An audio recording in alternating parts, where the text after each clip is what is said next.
अब इस पे अगर मैं बोलना चाहूँ, अगर मेरी पहला प्राथमिकता रहेगी कि मैं वादा नहीं करूँगी। आप लोग के माध्यम से मैं बताना चाहती हूँ, मैं झूठा वादा नहीं करती, कर्ण पे विश्वास करती हूँ। आप लोग देखिए, आज सबसे पहला काम है मेरा, जो मैं काम कर रही हूँ सोशल वर्क। आज जो भी मेरी पहचान बनी है, उसी के द्वारा पहचान बनी है। आप लोग भी इस काम के लिए जो नेतृत्व कर सके, ठीक है? तो मेरी जो पहचान है, सामाजिक काम कर रही हूँ। अगर ऊपर शीर्ष के नेता, आदरणीय लोग चाहेंगे, अगर उनको अच्छा लगता है कि ये कैंडिडेट मेरे लिए अच्छी होंगी, जो बदलाव होगा, और देखा जाए तो आप जो काम की बात किए हैं, तो उस अनुसार से तो काम नहीं हो पाया है। तो बदलाव तो बिल्कुल होगा, और मैं कल पे का विश्वास बोलता है न्यूज में एंड आर्यन भारत न्यूज में। बता दें कि इस वक्त हमारी टीम मौजूद है सिवान लोकसभा संसदीय क्षेत्र में।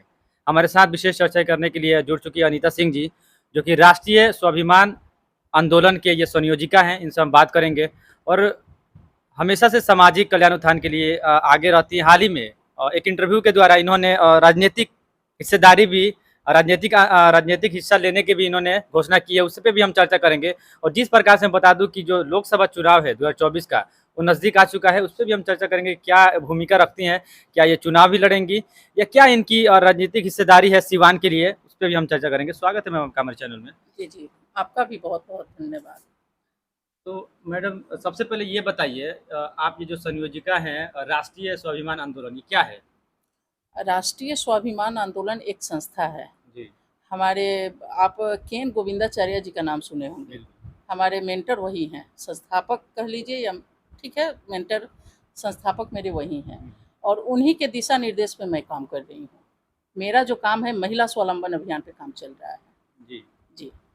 तो हाल ही में देखा गया कि महिला शक्ति वंदन जो बिल है, जी। वो राष्ट्रपति के द्वारा कानून बना दिया गया है, लेकिन अभी कब लागू होगा ये कोई नहीं जानता है।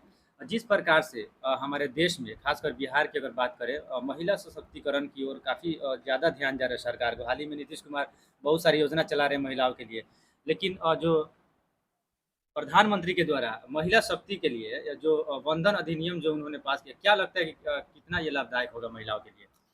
हाँ, ये तो बहुत अच्छी बात है कि उन्होंने आज जो ये कदम उठाए, आदरणीय प्रधानमंत्री जी को मैं बहुत-बहुत धन्यवाद और कोटि-कोटि धन्यवाद देती हूँ कि आज जो ये कदम उठा, ये बहुत पहले कदम उठ जाना चाहिए। 15 मार्च को एक आप लोगों ने मीटिंग किया था, जहाँ पे महिला शक्ति जो शब्द है, वहाँ महिला नारी शक्ति जो शब्द है, वहाँ से तूल पकड़ा, वहाँ से इसका इजाद हुआ, ऐसा लोगों का मानना है।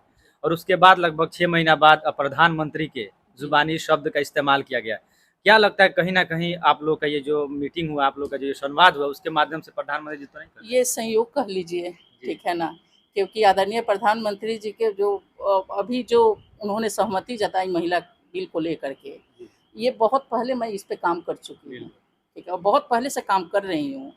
अभी तक सीमांत के मतलब 100 घरों में मैं पहुँच गई हूँ, और महिला पे ही मेरी आधी आबादी की लड़ाई है, और मेरा सारा फ़ोकस महिलाओं पे ही है। यानी 33% जो मिला है, आपका एक 50% चाह रहे हैं। नहीं, 33% तो मिला है, उसके लिए साधुवाद। हाँ। लेकिन कहा जाता है ना कि अगर 50% मिल जाए, ये दिल मांगे मोर, जी, जी, बिल्कुल। ठीक है ना?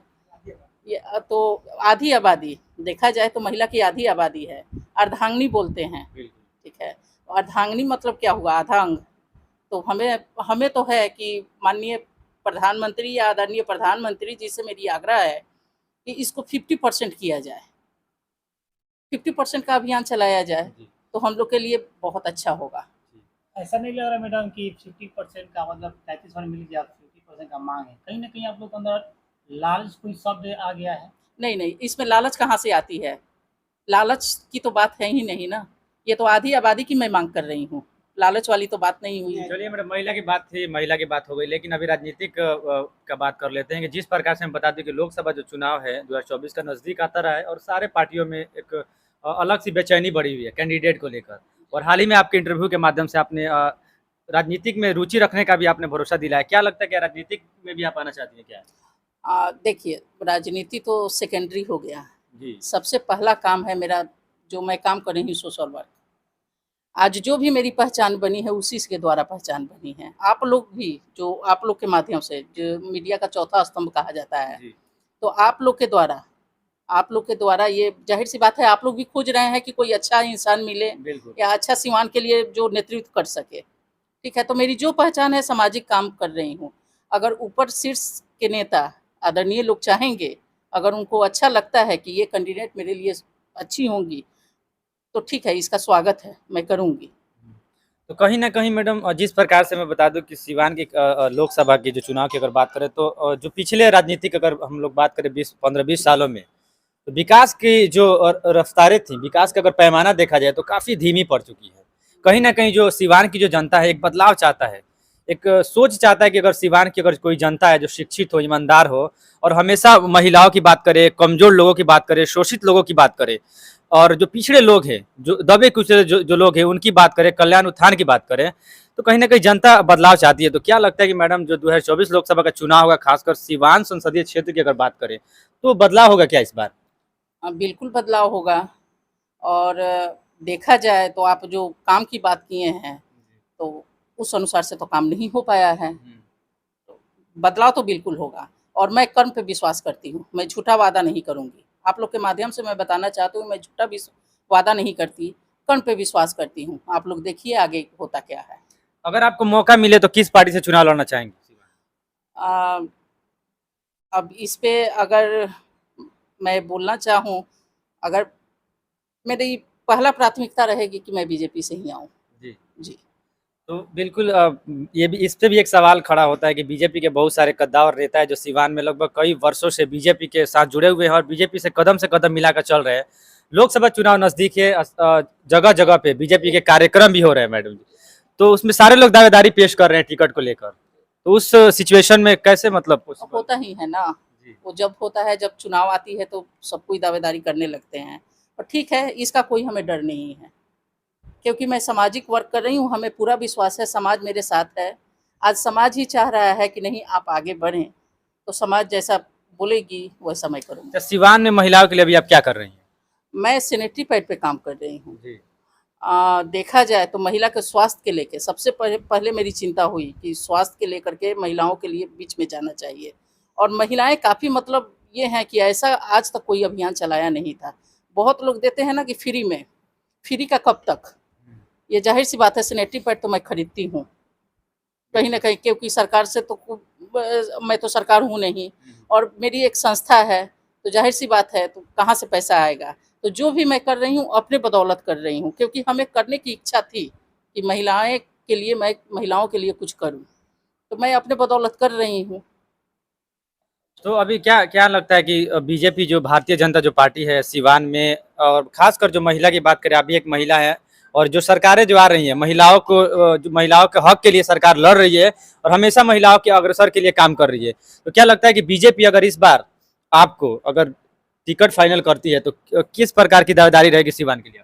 अ, अब तो ये छोटी मुँह बड़ी बात हो जाएगी, लेकिन जो भी होगा दमदार होगा। जी। जी। चलिए बिल्कुल आप देख सकते थे ये थी अनीता सिंह जी। इनसे हमारी बातें भी समाजसेवी भी हैं, लगातार महिलाओं के सशक्तिकरण के लिए हमेशा काम कर रही हैं और कई वर्षों से ये काम कर रही हैं और करती भी रहेंगी। जिस प्रकार से इन्होंने बताया कि महिलाओं के बीच जाकर ये उनकी समस्याओं को जानती हैं और उस समस्याओं का निष्पादन करने के लिए हमेशा अग्रसर रहती हैं और इनका संस्था भी चलता है, उस संस्था के माध्यम से भी महिलाओं की का ये सम्मान और उनके हक-हकूक़ के लिए लड़ती रहती हैं। फिलहाल हमारी इनसे बातें हुई और जिस प्रकार से इन्होंने लोकसभा चुनाव 2024 का जो खासकर सिवान संसदीय क्षेत्र की अगर बात करें तो इन्होंने कहा कि अगर भारतीय जनता पार्टी इनको मौका देती है तो ये चुनाव लड़ने से पीछे नहीं हटेंगी, यानी चुनाव ये मैदान में उतरेंगी और चुनाव लड़ेंगी और काफ़ी दमदार तरीके से चुनाव लड़ेंगी। तो आप देख सकते हैं हमारे साथ थी अनीता सिंह जी, इनसे हमारी बातें हुई। तब तक के लिए चाहे इजाज़त, देखते रहे, धन्यवाद।